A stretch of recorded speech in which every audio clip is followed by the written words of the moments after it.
챕터 3. 파괴적 메시지의 설득 효과.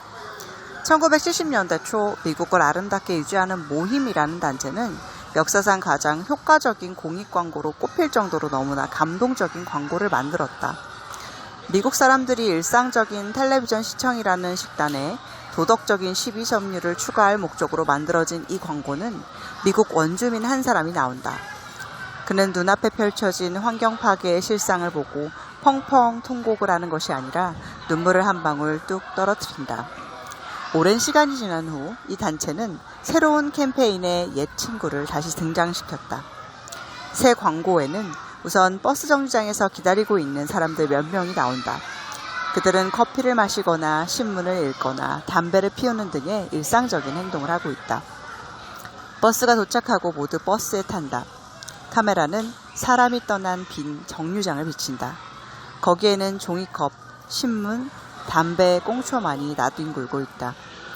카메라는 방향을 바꿔 그 장면을 내려다보고 있는 미국 원주민의 포스터를 천천히 확대해 보여준다. 그의 눈에는 여전히 눈물 한 방울이 맺혀 있다. 화면이 점점 어두워지면서 광고 카피가 나타난다. 여러분의 무관심이 낳은 결과입니다. 우리의 무관심이 낳은 결과라는 카피와 광고 스토리는 어떤 메시지를 전달하고 있을까?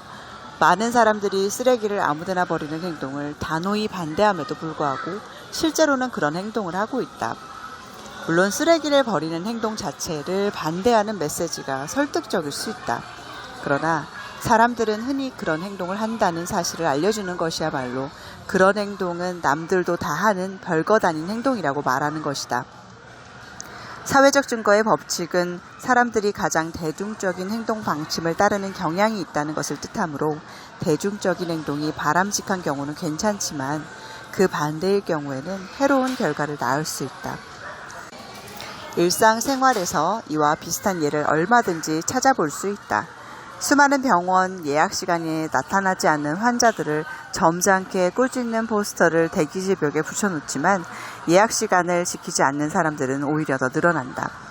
정당들은 투표율이 점점 떨어지면 유권자의 무관심을 비난하면서 커뮤니케이션이 아무 소용이 없다고 오해한다.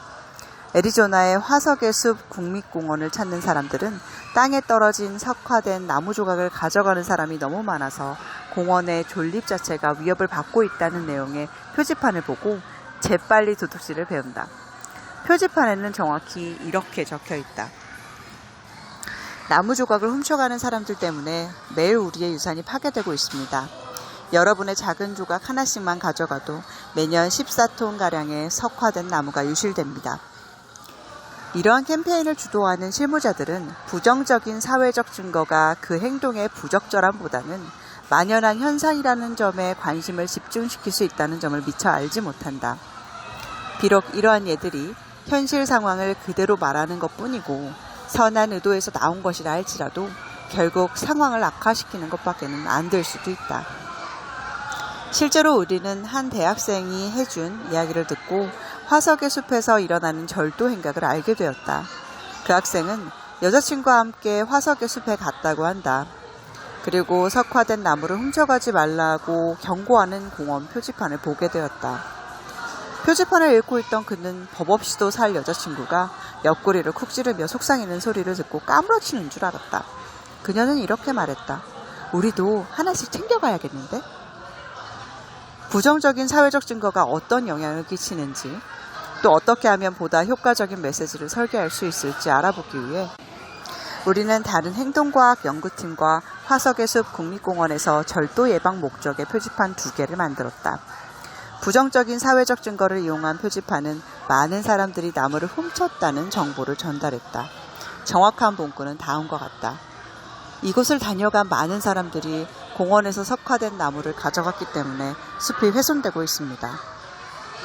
그리고 거기에다 몇몇 사람들의 나무 조각을 줍는 사진을 덧붙였다. 두 번째 표지판에는 사회적 증거 정보를 실지 않았다. 그 대신 나무를 훔치는 것은 허용되지 않는 행동임을 암시했다. 정확한 문구는 다음과 같다. 숲을 보존할 수 있도록 공원에서 석화된 나무를 가져가지 마십시오. 그런 다음 어떤 사람 혼자서 나무 조각을 훔치는 사진을 덧붙이고 그의 손 위에 붉은색 원 안에 사선을 그은 금지 기호를 표시했다. 세 번째 경우는 아무 표지판도 세우지 않아 실험군과 비교할 수 있도록 했다.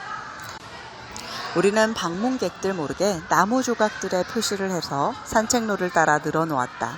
그리고 길이 시작되는 입구에 2가지 표지판 중 하나를 번갈아 세우거나 아무 표지판도 세우지 않았다.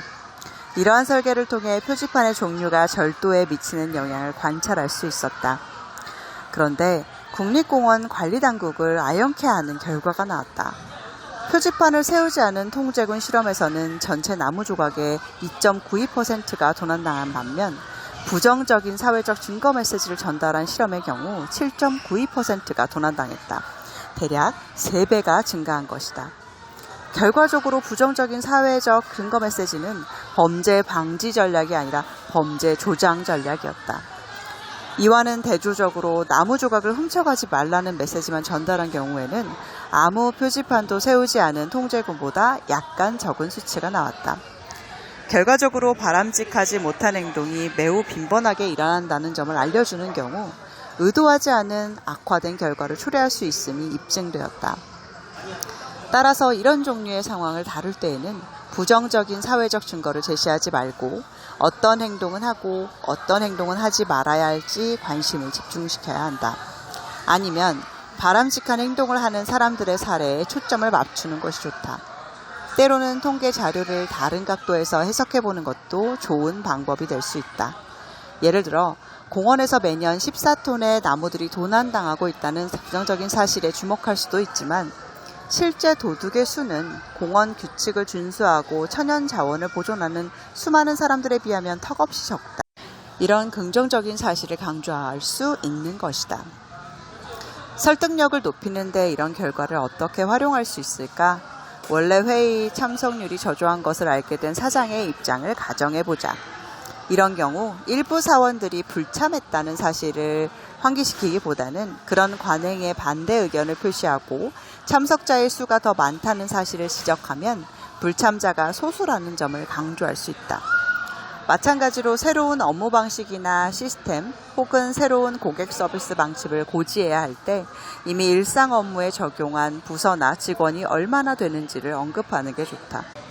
그렇게 하면 아직 동참하지 않은 사람들을 비난해서 생기는 역효과도 없을 뿐더러 사회적 증거의 힘을 확실하게 이용할 수 있다.